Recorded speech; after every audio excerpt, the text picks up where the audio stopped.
This video is going to be a little bit different, and I don't often do videos about technique, practice and that kind of thing, because there are much better string players out there than me. But sometimes I just come across something I really want to share, and with this technique I'm actually really keen to get some of your feedback. So if you try it and it works well for you or doesn't work well for you, I'd love your feedback. Do you think you can do that? Okay, this is really interesting. So this stuff is cutting edge.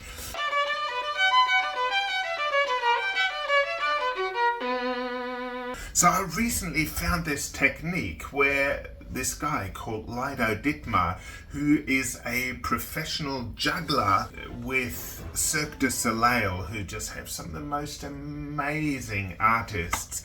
And he challenges the way that we have learned things in the past with a totally different practice technique. And this technique has actually propelled him forward into the highest level. He is one of only, I think, 5 or so people who can juggle 11 rings in one go, which is absolutely crazy. You know, it's a very difficult thing to do. I struggle juggling one thing. For him to be able to juggle, I struggle, he juggles. For him to be able to juggle 11 things, he had to really practice. And he found a way of practicing that propelled him forward very quickly. See, what normally happens is as you start up a new skill, say you start learning the violin, your skill level goes up really quickly early because of all your enthusiasm. But then after a while, you get a little bit scared because you don't want to lose the skill level you've already attained. And quite often people plateau out because they don't push the boundaries the same way. And Lido has a technique where he really pushes the boundaries in a totally unique and different way. See, normally what we do when we practice, or what a lot of people do when they practice, is they do a warm-up, which is really important because a warm-up cements your technique, it cements your posture. So that's really important, and I would never ask anyone to change that. So the warm-up is all about playing slowly with a perfect posture. You know, play in the mirror, film yourself, but the warm-up always has to have the perfect posture.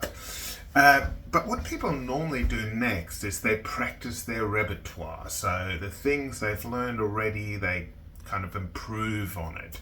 And then towards the end of the practice, they get out that book, that thing that they want to learn in the future, you know, the thing that pushes their boundary. And Lido challenges that because he says that there are different energy levels if you practice. So you practice for 1 hour, and at the start of your practice you are full of energy, you're buzzing, and that's the energy you use for your warm-up. So Lido does his practice totally different, and he's actually written a book called Practice, or the Book of Practice by Lido. Look it up, it's probably worth getting. So he says that yes, you start with a warm-up, but then you push your boundaries, you try something that's really hard, like really difficult. And then at the end of your practice, you practice the things you already know. That way your trajectory keeps going up in your skill level. And he actually suggests, even with other skills, say learning a language, he suggests learn 2 languages at the same time. If you're learning piano, learn drums at the same time to challenge yourself because you learn a different aspect. So he's quite, he really pushes forward. It's kind of that theory is, like these days people learn swimming very slowly by, like kids learn by going along the edge of the pool, and they learn with like little floaties and things like that, whereas once upon a time you just threw a kid in the water and go swim, and hopefully they didn't drown. Hopefully someone was there to you know. But anyway, it's kind of that idea that you throw yourself into deep water, you put yourself, you try something that's way too hard, and you practice that, you work on that, and then you go back to the pieces you already know. And he says that is a certain way to keep that learning trajectory going up really steeply. So my challenge to you is to actually try this technique for a month. We'll call it, you know, from day 1 to day 30. So you try this technique and see how you go. And I would love your feedback. So if you can film yourself, that would be, you know, like that would be really cool. I don't know how much footage I'd use, but you know, but if you can just film a little bit about yourself, that would be really helpful. I'd love to show that. But I'm really curious to see if this technique works, and I wanted to share it because it sounds too good not to share, and I'm really passionate at supporting you guys and supporting the string community in general. So if I can find something that will help you get better, help you become the musician that you want to be, and helps you go to your next level, you know, I'll do anything to help that. Most of my help comes through sharing information about instruments and how to really get your instruments optimized. And also I help a lot of clients with finding really beautiful instruments. I make sure I optimize everything so that they don't have to worry about the instrument, because the instrument's working really well. They can just focus on playing and learning.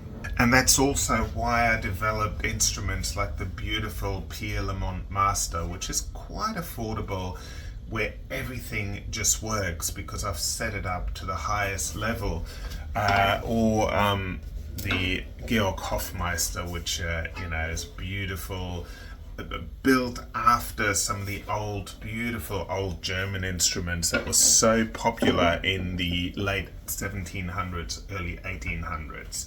So it's important to have an instrument that works well for you, but your practice technique can make such a huge difference. So the challenge is, you know, however long you practice, you take the first few minutes to warm up, and with the warm up, be very careful to really focus on your posture. Even, you know, here I'll play my Pierre Lamont Master violin for this. I kind of forgot that this violin wasn't fully set up, so you want to hold there for a second, and I just had to do the finishing touches, like adjust the sound pose and things like that. That's done now. So you do your basic warm-up, which is something really simple. So you can do a bowing warm-up.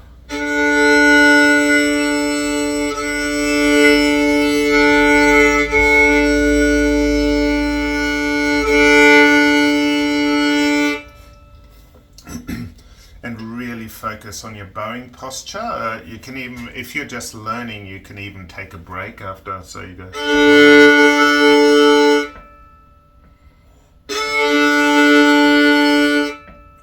And I recommend 2 strings for the simple reason that it teaches you a really even bowing. And then, you know, do some simple finger exercise.